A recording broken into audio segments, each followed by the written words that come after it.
Terkadang, aku suka kembali memikirkan mengapa dunia terasa begitu jahat dan kejam. Padahal setiap orang hanya bertahan hidup, atau mungkin hanya sedang mencapai cita-cita yang diinginkan.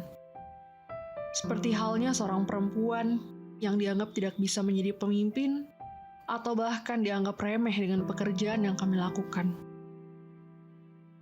Padahal usaha kami sama saja. Kami bukan menginginkan suatu tanggung jawab tanpa kapabilitas yang tak mumpuni. Kami juga berusaha.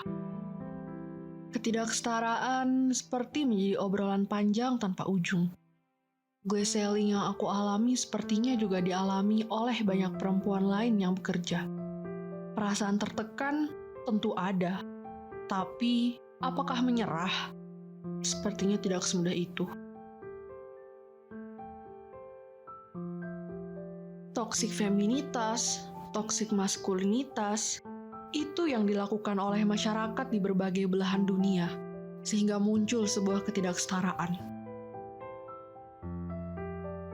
Tuntutan-tuntutan untuk menjadi seorang perempuan dengan benar, bahwa wanita tidak perlu sekolah yang tinggi, perempuan tidak pantas menjadi pemimpin, perempuan hanya bisa bersolek, dan tidak mengerti banyak pekerjaan, sepertinya sudah menjadi label umum dalam masyarakat.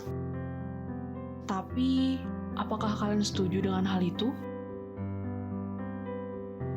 Dunia berubah, banyak yang berganti. Reformasi, revolusi, gerakan demi gerakan. Bukankah hal tersebut adalah cara untuk mengubah ketidaksetaraan ini? Mengapa aku masih mengalami hal ini? Kenapa aku masih merasakan tuntutan yang begitu berat di dalam lingkup pekerjaanku? Tidak hanya secara tugas yang diberikan, melainkan juga secara sosial. Rekan kerjaku kadang begitu menyebalkan. Kadang mereka sengaja melakukan kesalahan saat presentasi di waktu meeting hanya untuk menjatuhkanku. Padahal bukankah jika kita berhasil, ia juga akan mendapatkan bonus yang dia harapkan? Aku bahkan sampai melakukan pertemuan khusus untuk menyampaikan perasaanku. Kalian tidak seharusnya melakukan hal itu. Kalau kalian tidak menyukaiku, tolong sampaikan apa yang harus aku lakukan agar aku bisa memperbaiki hal itu. Apakah kamu tidak sadar kalau kesalahan terbesarmu ya karena kamu menerima posisi sebagai pemimpin? Lalu, apakah kamu menginginkan posisi ini? Setelah aku mengatakan itu, dia dan seluruh timku terdiam. Apakah sebegitu bencinya mereka padaku dan posisi yang aku miliki, sehingga mereka melakukan hal yang buruk, yang bahkan merusak citra mereka sendiri? Aku tidak habis pikir. Aku kemudian bertanya-tanya, apakah pria juga mengalami hal yang sama? Apakah mereka akan merasakan diskriminasi dan pandangan yang merendahkan sedemikian rupa karena pekerjaan mereka?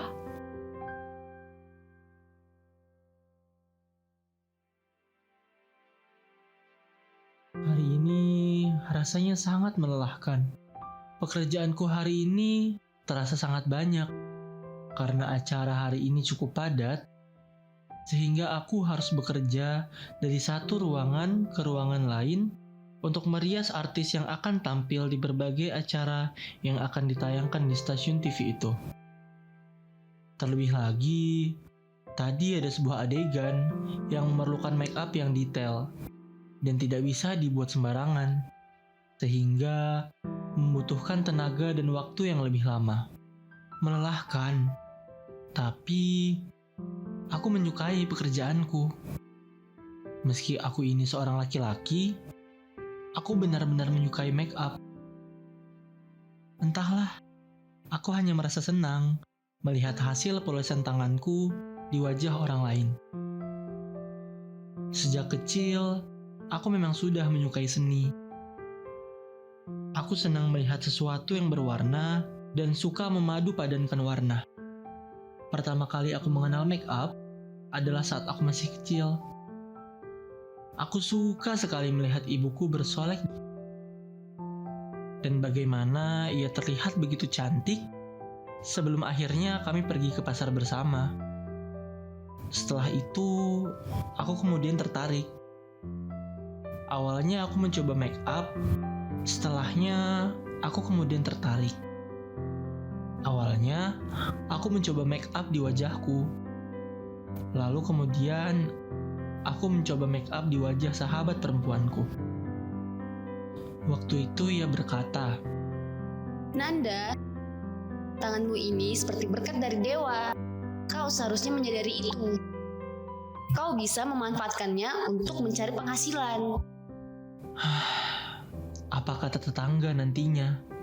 Berhentilah memikirkan apa kata orang lain, Nan. Kalau ada yang berkata jelek tentangmu, aku akan menjadi orang pertama yang mengajak mereka berkelahi. Meski perempuan, aku ini jago berkelahi loh. Pada waktu itu, aku mengikuti saran dari sahabat perempuanku. Aku kemudian memberanikan diri untuk merias tetanggaku yang saat itu memiliki hajatan.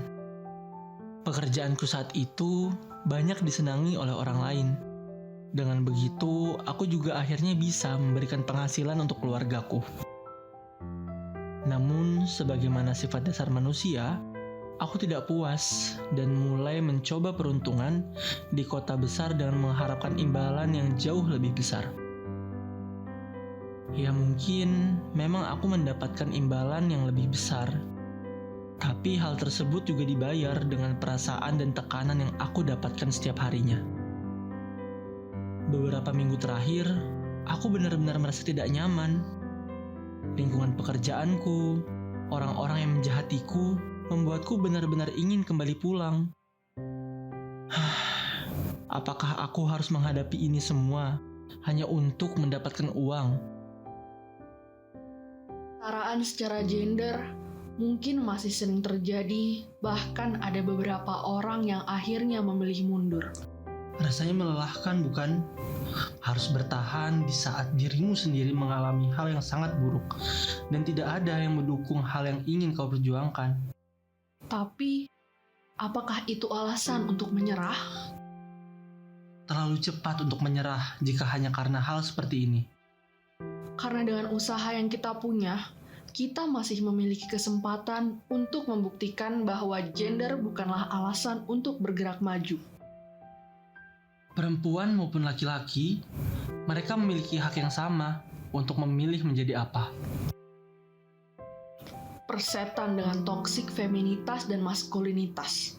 Dirimu ya dirimu sendiri, jangan biarkan standar mengekangmu.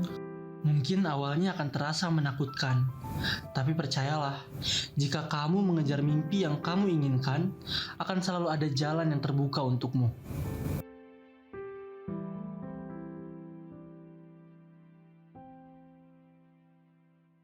Kami tidak akan menyerah, Aku akan tetap menjadi pemimpin. dan aku akan tetap menjadi makeup artist, karena itulah mimpi kami.